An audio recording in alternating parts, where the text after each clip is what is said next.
அன்னைக்கும் சரி இன்னைக்கும் சரி ஒரு பெரிய ஹீரோ விஜயகாந்த் அவர்கள். இருந்தாலும் விஜய் சாரை எங்க குடும்பத்தில் வாழ்நாள் பூராவும் நாங்கள் மறக்கவே முடியாது. எங்க அப்பாவோட சடங்கு, இறுதி சடங்கு முன்னாடி இருந்து நடத்துறவர் விஜய் சார். மறக்கவே முடியாது, நான் மறக்கவே மாட்டேன். விஜய் சார் எங்க கூப்பிட்டாலும், அவங்க குடும்பத்தார எங்க கூப்பிட்டாலும் நான் எங்க குடும்பமே வர்றதுக்கு நாங்கள் ரெடியா இருக்கோம். எடுத்துக்கிட்டிங்கன்னா இன்னும் ஒரு 100 ஆண்டுகளுக்கு விஜயகாந்த் அவர்களை பற்றி பேசிக்கொண்டே இருப்பார்கள். அதுதான் உண்மை. இது யாரும் மறுக்கவே முடியாத ஒரு உண்மைன்னா, 100 ஆண்டுக்கு எந்த டிபார்ட்மெண்ட்டில் தலைவனாக வந்தாலும் சரி, எந்த இதில் வந்தவனாலும் சரி, விஜயகாந்த் சாரை பார்க்காம அவர் என்ன நடிகர் சங்கத்தில் அவர் என்ன இது பண்ணார், எப்படி கடன் அடைச்சார், என்ன செஞ்சாருங்கிறது எல்லாருக்கும் தெரிஞ்ச விஷயம். இப்படி ஒவ்வொன்றிலையும் ஒரு மைல் ஸ்டோனை பதிச்சு வச்சுருக்காரு. ஸோ அதே போல் இண்டஸ்ட்ரியில் என்னென்ன கஷ்டங்கள் வரும்போதெல்லாம் எப்படி பண்ணார், அதே போல் அவருடைய சினிமாக்கள். விஜயகாந்த் சார் கேப்டன் அவருடைய மனசு தான் உண்மையான அன்பு தான். அரசியலில் எனக்கு மூத்தவர், திரையுலகில் எனக்கு இளையவர், நண்பர் சகோதரர் விஜயகாந்த் அவர்கள் 40 ஆண்டு கால திரையுலக வாழ்க்கையை நிறைவு செய்திருக்கிறார். நான் தைரியமா சொல்லுவேன், விஜயகாந்த் சார் தான். அவரை மாதிரி ஒரு நல்ல மனிதர் இந்த திரையுலகத்துல கிடைக்கிறது ரொம்ப ரொம்ப கஷ்டம். பல விஷயங்கள் நான் ஒர்க் பண்ணியிருக்கேன், படங்கள் பண்ணியிருக்கேன். எனக்கு ரொம்ப ஃபேவரட்டான படம் சொல்ற மாதிரி தவசி. அந்த பாட்டு மறக்கவே அந்த அளவுக்கு அவருடைய பணி அந்த மாதிரி இருந்தது. அதனால அவருக்கு என்னைக்கா இருந்தாலும் அந்த இடம் இருக்கு. அந்த இடத்துல அவர் உட்கார்ந்து தான் ஆவாரு. இன்னைக்கு பாரு, அப்படிப்பட்ட ஒரு மிக மிக மிக உயரிய பண்பாட்டு கலைஞர், தமிழுக்கும் தமிழ்நாட்டுக்கு பெருமை சேர்த்த கலைஞர். கேப்டனை பத்தி சொல்லணும்னா, தப்பு எங்க நடக்குதோ சீறி பாயிருது அவருடைய குணம். நான் அரசியலை சொல்லலை, பொது வாழ்க்கையில் நாங்கள் பழகின ஒரு மகான். அவர் மனித நேயம் படித்த ஒரு வாழும் தெய்வம். திரைப்பட கல்லூரி மாணவர்கள் அத்தனை பேருக்கும் வாங்க, நான் இருக்கேன்னு சொல்லக்கூடியது. அதுக்கெல்லாம் அப்பாற்பட்டுங்க அது. ஏன்னா நான் கண்ணோட பார்த்துருக்கேங்க. ஒரு கல்யாணத்தில் கூட ரசிகர்களை அடித்து துரத்துறது அந்த வேலையெல்லாம் இல்லை. ரசிகர்களுக்காக ஒரு பெரிய ஃபங்க்ஷனு, அதில் எல்லாரும் சாப்பிட்றாங்க. எத்தனை நடிகர்களுக்கு அது மாதிரி மனசு வரும்? எம்ஜிஆருக்கு பிறகு அவர்கள் அதே மாதிரி. இப்போ நான் ரித்திஷ் சகோதரர் ஜே.கே. ரித்திஷை கூட சொல்லுவேன். எம்ஜிஆர்னு ஒன்று எடுத்துக்கிட்டால் அடுத்தது விஜயகாந்த், அடுத்ததுதான்ப்பா நம்ம ரித்திஷ் கொடுக்குறது அப்படின்னு சொல்லுவேன். ஏன்னா ஹெல்ப்னு உதவின் போது ஒரு நிமிஷம் கூட யோசிக்காமல் செய்கிறவர் தான் விஜயகாந்த். டி.ஆர். ராமண்ணா இயக்குனப்போ அந்த படத்துக்கு நான் தான் பாடல் எழுதி சேமித்தேன். அடுத்தது என்னோட நண்பர் தானு திரைப்படம் எடுத்தார் இல்லையா, கூலிக்காரன், மறைந்துவிட்ட இயக்குனர் ராஜசேகர் இயக்கியிருப்பார் அந்த படம். அந்த படத்துக்கு கூலிக்காரனுக்கு நான் தான் மியூசிக் பண்ணேன். என்னோட பாட்டு இசை நானும் விஜயகாந்தும் நல்ல நண்பர்கள் தான். ரசிகர்களுக்கு நேரம் ஒதுக்குனது எனக்கு புரட்சி தலைவர்கள், அப்புறமா எல்லா ஊர்லேயும் இருக்கிற ரசிகர்கள் எந்த ஊர் போனாலும் எந்த பட்டி தொட்டி பாடாலும் ஃபஸ்ட்டு விஜயகாந்த் சாரோட ஃபோட்டோ போட்ட ஒரு பலகை எல்லா கிராமங்களையும் எல்லா இடத்துலையுமே இருக்கும். என்ன காரணம் அப்படின்னு பார்த்தா, வெளியூர்கள்லாம் போனால் கூட ரசிகர் மன்ற தலைவர்கள் அவங்களோட வீடு இருந்ததுன்னா அந்த வீட்டில் தான் தங்குவார் அப்படின்ட்டு நான் கேள்விப்பட்டிருக்கேன். செகண்ட் சண்டே ஆச்சுன்னா அத்தனை பேருமே மீட் பண்ணுறது இப்போ நிறையா ஆக்டர்ஸ் அதை பண்ணிகிட்ருக்கோம். செகண்ட் சண்டேனா எல்லோரும் மீட் பண்ணலான்ட்டு. பட் அதை ஆரம்பித்து வச்சதே விஜயகாந்த் சார் அவர்கள் அப்படின்னு சொல்லுவேன். இந்த மாதிரி ஏராளமான விஷயம் சொல்லிகிட்டே போயிட்டே இருக்கலாம். ஒரு இடத்துல சரி படங்கள் நடிச்சிருக்கும் போது மறுபடியும் அவரை மீட் பண்ண முடியுன்றது போது மாயாவி படத்தில் கெஸ்ட் ரோல் பண்ண முடியுமா அப்படின்ட்டு நானே உண்மையாக கேட்டேன். வா நாளைக்கு ஃபிலிம் ஸ்டூடியோ எடுத்து அப்படின்னாரு. மாயாவி படத்தில் ஒரு 2 hours நாங்கள் ஒரு 10 o'clock 10:30 போனோம். ஷார்ட் போயிட்டு டிஸ்டர்ப் பண்ண விரும்பல. அப்படியே போய் 1 மணி ஆகிடுச்சு. நாங்கள் குவைட்டாக நின்றுட்டு இருந்தோம். 1 மணிக்கு தான் எங்களை பார்த்தாரு சார். இன்னும் இப்போ தான் வந்திருக்கீங்களா? இல்லை சார், கொஞ்சம் முன்னாடியே வந்துட்டோம், பட் டிஸ்டர்ப் பண்ண வேண்டாம்னு நினச்சோம், உங்களுக்கு ஷார்ட் போயிட்டு இருந்தது அப்படின்ட்டு நீங்களாம் போய் சாப்பிடுங்க அப்படின்ட்டு மற்றவங்க எல்லாத்தையும் அந்த யூனிட்டில் இருக்கிறவங்களாம் சாப்பிட வச்சுட்டு இன்னும் ஷார்ட் எடுக்கலாம் அப்படின்ட்டு லஞ்ச் பிரேக்கில் அவர் லஞ்ச் பிரேக் போகாமல் எங்களுக்காக அந்த நேரம் கொடுத்தாரு. ஒரு 1.5 மணி நேரம் போச்சு அந்த ஷூட்டு. மாயாவி படத்தில் வந்து நான் அவரை போய் பார்க்குற மாதிரி, நான் ஒரு டூரிஸ்ட் கைடு மாதிரி ஒரு கேரக்டர். விஜயகாந்த் சார் பார்க்குறதுக்காக நான் ஒரு ஃபாரினர்ஸை கூட்டிகிட்டு வர மாதிரியும் அவரை பார்க்குற மாதிரியும். 2:33 ஆச்சு. எங்கள் வேலை முடிஞ்சது. மறுபடியும் அவர் பிரேக் எடுக்கல, சாப்பிடல, மறுபடியும் அப்படியே ஷூட்டிங் ஆரம்பிச்சிட்டாரு. ஸோ அவரை நம்பி ஒரு யாராவது வந்து நஷ்டமாச்சு, அவரை நம்பி யாராவது பணம் போட்டாங்க, படம் எடுத்தாங்க, நஷ்டமாச்சு அப்படின்ட்டு நான் இது வரைக்கும் கேள்விப்பட்டதே இல்லை.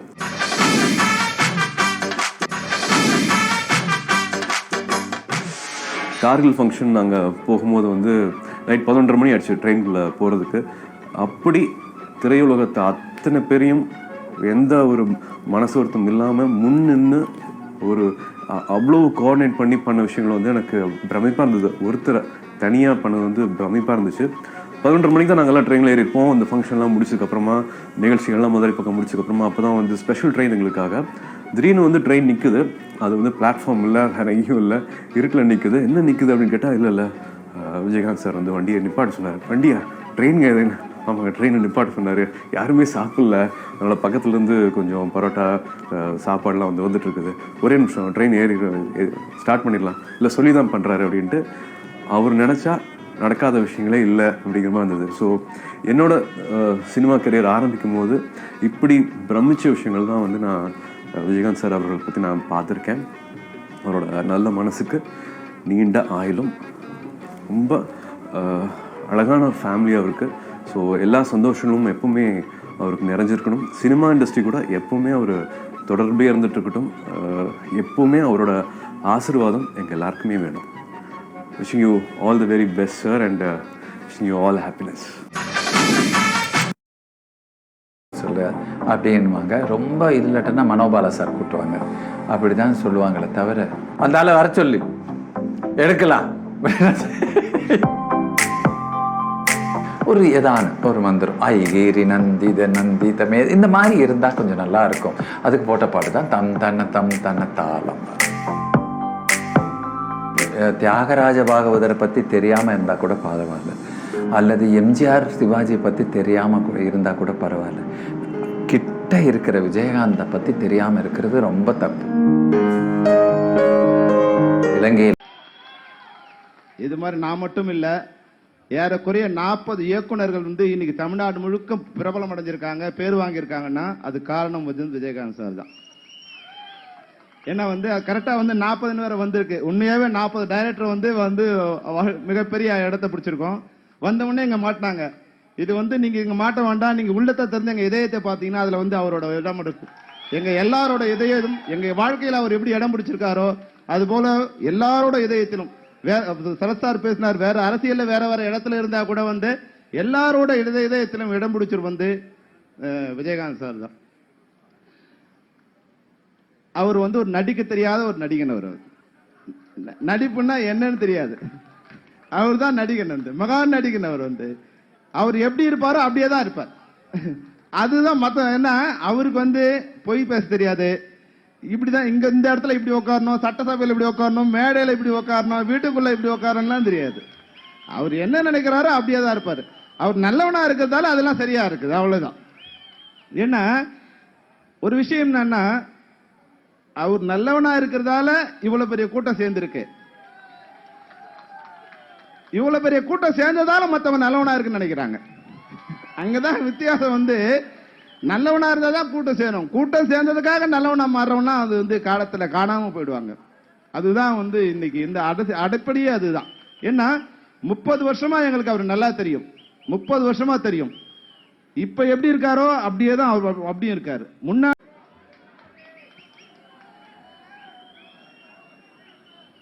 வாழும் எங்கள் தெய்வம் புரட்சி கலைஞர், எங்களுக்கெல்லாம் அண்ணன். திரைப்படக் கல்லூரியில் படித்து வரும் ஒவ்வொரு மாணவனுக்கும் அவர் வீட்டில், அவர் வாசலில், அவர் அலுவலகத்தில் ஒரு நம்பிக்கை, ஒரு ஒளி. நான் சினிமாவுக்கு வரணும் என்று எண்ணம் வைத்ததே இந்த மா வீரனை பார்த்துதான். இந்த மா வீரனை பார்த்துதான். அவர் சொல்லணும்னா உண்மையாக நிறையா சொல்லணும், எல்லாரும் சொல்லிட்டாங்க. நான் அவ்வளவு அனுபவப்பட்டிருக்கேன். முதல் விஜயகாந்தனுடைய அறிமுகமான சீனை மாட்டு வண்டியில் வந்து ஒரு 10 பேர் வந்து வயலில் அறுவடை செய்யணும் அப்படின்னு சொல்லி ஒரு சார்லி அனௌன்ஸ் பண்ணுவார். படத்தினுடைய முதல் சீனை ஒரு ஊரே இது மாதிரி திரண்டு வருவாங்க. அப்போ சிவகுமார், விஜயகாந்த் சாருக்கு அப்பாவை நடித்த சிவகுமார் கேட்பாரு, ஏப்பா கொஞ்சம் போல நிலத்துல இவ்வளவு ஜனங்கள் வந்து நிற்கிறீங்களே, ஒரு 10-20 பேர் வந்தால் பத்தாதா அப்படின்னு கேட்கும்போது அந்த ஜனங்களில் ஒரு ஆள் சொல்லுவார், ரெப்ரஸன்டேட்டிவ், உங்களில் ஒரு ஆளா, ஐயா ஊரில் எத்தனை பேருக்கு நிலம் இருக்கும், வயல் இருக்கும், தோப்பு இருக்கும், எல்லாமே இருக்கும். அவங்க வீட்டில எல்லாம் வேலை பார்த்தா எங்களுக்கு வயிறு மட்டும்தான் நிறையும். உங்கள் வீட்டில் வேலை பார்த்தா மட்டும் இந்த வயிறோடு சேர்ந்து இந்த மனசு நிறையும். ஒரு மகான், அவர் மனித நேயம் படித்த ஒரு வாழும் தெய்வம். திரைப்பட கல்லூரி மாணவர்கள் அத்தனை பேருக்கும் வாங்க நான் இருக்கேன்னு சொல்லக்கூடியது. விஜயகாந்த் சார் கேப்டன் அவருடைய மனசு தான் உண்மையான அன்பு தான். ஏன்னா ரொம்ப நாளைக்கு அப்புறம் இந்த சினிமாவில் வந்து நம்ம அத்தனை பேரையும் ஒன்றா பார்க்கக்கூடிய ஒரு வாய்ப்பு கிடைக்குது. அது வந்து சண்முகப்பிரியன் அவர்களுடைய அறிமுகத்தில் அவருடைய பெருந்தன்மைக்கு ஒரு சின்ன அவருடைய உதவி செய்யும் பண்பாடு, அந்த ஒரு நன்றி. நான் இங்கே வந்ததே அந்த நன்றி சொல்லத்தான்.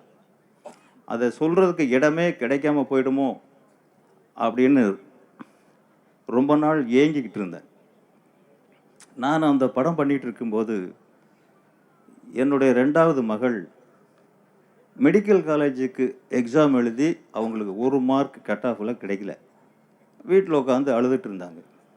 திடீர்னு எப்படின்னு தெரில, இவர் வீட்டுக்குள்ளே என்ட்ரி, என்ன பாப்பா அழுதுகிட்டு இருக்கு, இந்த மாதிரிங்க 1 மார்க் கிடைக்கல, கொஞ்சம் பணம் கட்டுறீங்களா, இதுக்கு அழுகுறீங்க, கொஞ்சம் பணம் கட்டுங்க. நான் எப்படிங்க பணம் கட்டுறது, நீங்கள் வாங்க. கையோடு என்னை வீட்டிலிருந்து இழுத்துக்கு போய், அப்போது ராமச்சந்திரா காலேஜ் உடையார் சார் வீட்டுக்கு வர சொன்னார். எங்கள் வீட்டிலேருந்தே ஃபோன் பண்ணார். நேராக அவர் வீட்டுக்கு போய், பரபரப்பான ஒரு ஹீரோ, யார் உதவின்னு வந்தாலும் ஒதுங்கி போகிற காலம், என்னை அவங்க வீட்டுக்கு கூட்டிகிட்டு போனால் அவர் காலேஜ் போயிட்டார். காலேஜில் போய் 2 மணி நேரம் காத்துக்கிட்டு இருந்து நான் சொன்னேன் ஒரு சின்ன தொகை சொல்லி இதுக்குள்ளே முடிச்சுட்டு வாங்க அப்படின்னு. இவர் போய் அதை விட கொஞ்சம் கூட முடிச்சுட்டு வந்துட்டார்.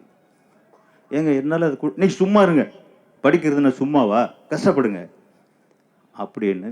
இன்னைக்கு அந்த பொண்ணு ஒரு அப்போலோ ஹாஸ்பிட்டலில் கைனகாலஜி டாக்டர். கேப்டன் இல்லைன்னா அந்த டாக்டர் இல்லை. நன்றி கேப்டன், நன்றி.